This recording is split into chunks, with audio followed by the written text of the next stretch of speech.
মহারাজের কি রাতে ভালো ঘুম হয়নি? সারা রাত যে আমি অপেক্ষা করেছি এই মুহূর্তটার জন্য। আকুল হয়ে প্রতীক্ষা করতে তো আমি বলিনি মহারাজ।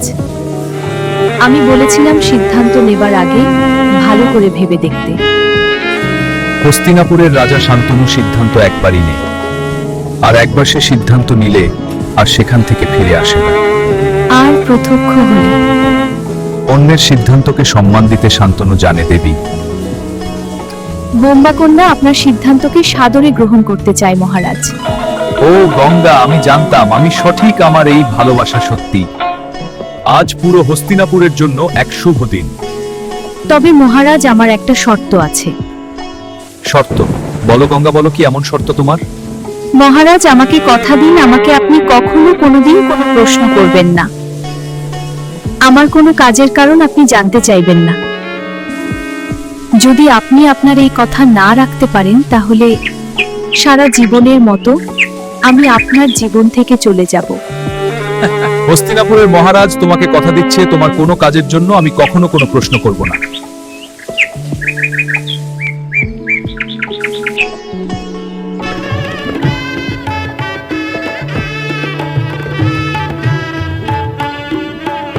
এইভাবে দেবী গঙ্গা মানব রাজ্যের রানী হলেন। তারপরে কেটে গেল অনেকগুলো দিন। মহারাজ, রানীমা এক ফুটফুটে পুত্র সন্তানের জন্ম দিয়েছেন। এ কি সুসংবাদ শোনালে তুমি! আমি পুত্র সন্তানের পিতা হয়েছি। এই হস্তিনাপুর তার যুবরাজকে পেয়েছে। হ্যাঁ মহারাজ, কি সুন্দর দেখতে, তার বড় বড় চোখ। হস্তিনাপুরের কি আনন্দের দিন আজ!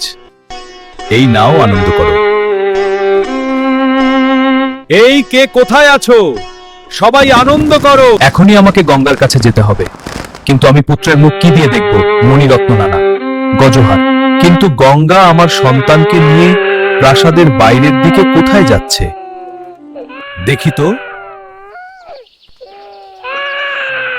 গঙ্গা কোথায় যাচ্ছে?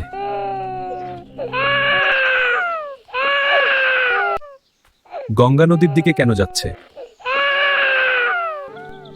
কি করতে চাইছে গঙ্গা?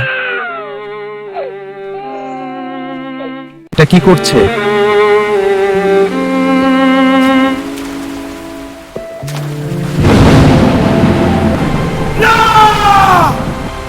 এইভাবে এক দুই করে 7-7টি পুত্র সন্তানের জন্ম দিলেন দেবী গঙ্গা। জন্মের পর এক এক করে ভাসিয়ে দিতে লাগলেন ওই নদীর বক্ষে।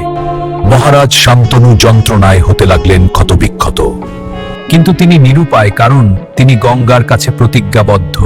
তার কোনো কাজেই প্রশ্ন করতে পারবে না। এদিকে চিন্তায় তাকে কুরে কুরে খাচ্ছিল।